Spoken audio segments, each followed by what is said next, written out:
Laitani Shalkisha Shikang Rahul Gandhi ni Shakawa Hana Pinak Klaizakni Abohaikino Hapanga Tumai Bodoni Fan by Wadi Way Obohai Klaizaki Tongo Obonodugino Nijija Julai Shalmaribo Congress ni Ozoma Shonia Gandhi Bo Obohaike Sumung Sungzaka Idi Tang Bedek by Aboni Bugino Shangro Shalabuagra Kor Aguri Idi Tang Bedeli Havadong Buskango Asosoba Klaika Congress ni Adora Aramanjaka Congress ni Embla Shuji Brai Burman Prodes Congress ni Kasko Birajichinha AICC ni Tang Fangzeng Jarita Light Fang Kopi Kopani Adora Asala Koktama Tuni Buskango Embla Shuji Brai Burman Shaka Hakotoni Monti Bokotren Jomoje Tidumbai BCB Hapang Chitra Tungmung Tungi Tongo Tamari Hinba Jejorabo Kevin Bodoro Hakotro Manikini Shakawarang Mari Morok Umani Petrol Diesel Umani Shakawarang Morok Umanati Horapi Sawitongo Azorabo Hakotoni Rutumung Kainai Kuzo Mota Idi Tang Beton Shamongo Tebawitongo Hinikok Shiltaka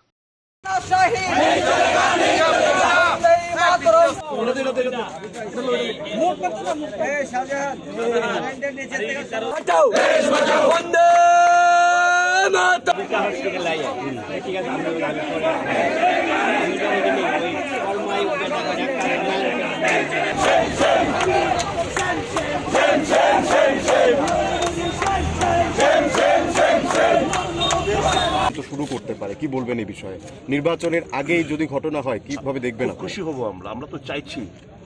এগুলো হচ্ছে আসল sensitive এবং আসল যে জায়গাগুলো মানুষ ঠকেছে এই জায়গাগুলো ইডি সিবিআই তদন্ত করুক না কোথায় ছিল 4.5 বছর নির্বাচনের আগে যে জিনিসগুলো করে বোঝা যাবে এটা নির্বাচনের স্টান্ট ছাড়া কিছুই না তারপর আমরা ওয়েলকাম জানাবো কি বলবেন এই গোটা বিষয়টি নিয়ে দেখুন প্রতিহিংসামূলক রাজনীতির একটা নোংরা চিত্র আজকে দেশবাসী দেখতে পাচ্ছে ইডি সিবিআই বিভিন্ন সংস্থাগুলোকে খাঁচায় ভরে টিয়া পাখির মতো রাখা হয়েছে যেরকমটা কেন্দ্রীয় সরকার মোদী সাহেব তার রাজনৈতিক সুবিধার্থে চাইবে ইডি সিবিআই কিংবা অন্যান্য সংস্থাগুলো সেরকম ভাবে তারা অ্যাক্ট করবে তারা লাভ করবে তো এটা হচ্ছে যখন কংগ্রেস দল সোনিয়া গান্ধী রাহুল গান্ধী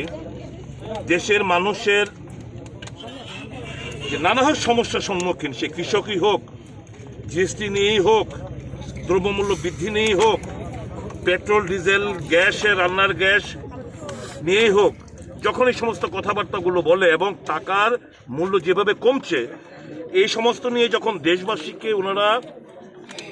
জাগ্রত করতে চাইছে তখনই দেখলাম এই নোংরা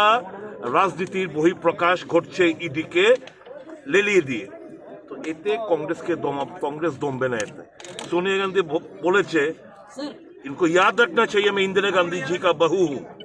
আমি কিছুতে ভয় পাই না Our life history is transparent, it's crystal clear. We are nowhere linked with any sort of corruption. So, এখন দেশবাসীর কাছে কংগ্রেস দলের নেতৃত্ব কংগ্রেস দলকে হেয় প্রতিপন্ন করতে চাইছে নট অনলি দ্য কংগ্রেস অন্যান্য স্টেটগুলোতেও যে সময় তাদের সুবিধা অনুসারে নির্বাচনে বৈতরণী পার হওয়ার লক্ষ্য রেখে এখন সামনে দেখবেন 2-3টে প্রদেশে নির্বাচন হতে যাচ্ছে এখন কংগ্রেস একটা চ্যালেঞ্জ দিচ্ছে হিমাচল এবং গুজরাটে অবস্থা শোচনীয় সামনে নির্বাচনগুলোর ইস্যু এখন থেকে খাড়া হচ্ছে এটা তো নোংরা একদম মানে বিকৃত মস্তিষ্কর বহিঃপ্রকাশ নোংরা রাজনীতির বহিঃপ্রকাশ ঘটছে এটা দেশবাসী কখনো মেনে নেবে না আজকে দেশ জুড়ে কংগ্রেস কর্মীরা আম জনগণ ছিচি করছে ধিক্কার জানাচ্ছে এই নোংরা মনোভাবকে একটা অসুস্থ ভদ্র মহিলা তারপরে বলেছে সৎসাহস আছে না আমার বাড়িতে আসতে পারে আমিই যাবো আমি ফেস করবো এই কোয়েশ্চেনকে তো এই অসুস্থতা শরীর নিয়ে উনি গেছেন কিছুই তো পাবে না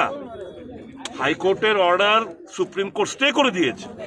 তারপর সৎসাহস নিয়ে যাচ্ছে তো কংগ্রেস দমবার পাত্র নয় কংগ্রেস খাবড়াবার পাত্র নয় দেশের মানুষের সাথে কংগ্রেস আমাদের যে ইস্যুগুলো দ্রব্যমূল্য বৃদ্ধি হ্যাঁ আজকে গরিব মানুষের মেহনতি মানুষের কাজকর্ম নেই সমস্ত নিত্য প্রয়োজনীয় জিনিসপত্র দাম হু করে বাড়ছে টাকার ভ্যালু কমছে 80 টাকা পার হয়ে গেছে তো এই যে একটা চিত্র এই চিত্রটা মানুষের নানা সমস্যা নিয়ে কংগ্রেস মাঠে ময়দানে আন্দোলন করবে মানুষের সাথে আর ওরা চাইবে অন দ্য কন্ট্রারি বিজেপি চাইবে ষড়যন্ত্র করে কিভাবে কংগ্রেসকে রোখা যায় আর পাওয়ারে আসা যায়। পার্থক্য হচ্ছে এটাই, Congress always thinks for the country, আর এরা বলে they think for the country but always they think for individual first, second part and last come the Congress. But for the Congress it is only the country and the countryman, যাদের স্বার্থ নিয়ে কংগ্রেস লড়াই করছে তাদের স্বার্থ আগে, পার্টিস ও লাস্ট হচ্ছে ইন্ডিভিজুয়াল। কিন্তু in BJP individual only one man voice is being heard. এটা হিটলারি রাজ, এটা ফ্যাসিজমের একটা চূড়ান্ত নিদর্শন দেশবাসী দেখতে পাচ্ছে। আমরা ধিক্কার জানাচ্ছি এই সমস্ত কার্যকলাপের বিরুদ্ধে। গান্ধীকেও 1977-এ গ্রেপ্তার করেছিল, দেশবাসী মেনে নেয়নি, যার কারণে 27 মাসের মধ্যেই ইন্দিরা গান্ধীকে প্রধানমন্ত্রী করেছে। এটা ইতিহাস। এইভাবে আমাদের কংগ্রেস সভানেত্রী শ্রীমতী সোনিয়া গান্ধীকে যে হ্যারাসমেন্ট, কোনো কিছু দুর্নীতিও নেই এখানে, এটা দেশবাসী মেনে নেবে না। কংগ্রেস কর্মীরা তো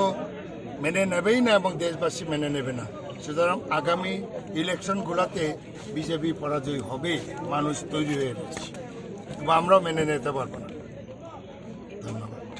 मैं ये बोलना चाहूँगी कि जितनी भी देश में विरोधी पार्टी है और खास करके कांग्रेस पार्टी के खिलाफ एक षड्यंत्र रचा जा रहा है। हमने पहले भी कहा है कि हम ब्रिटिश शासक से लड़े थे, इस बार इस नालायक शासक से भी लड़ेंगे।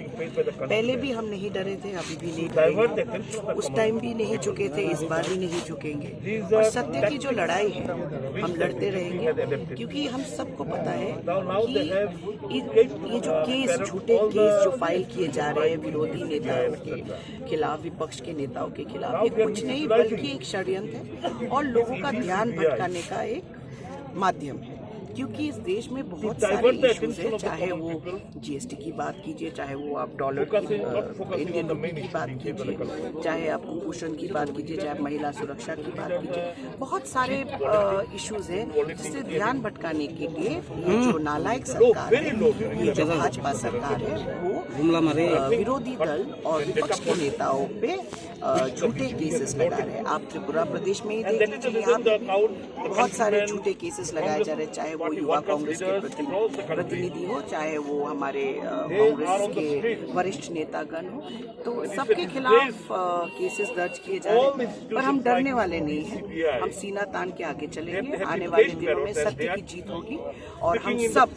इस देशवासी, हम श्रीमती सोनिया गांधी जी जो हमारे अध्यक्षा हैं, उनके साथ खड़े हैं, उनके हाथ सशक्त और मजबूत करेंगे।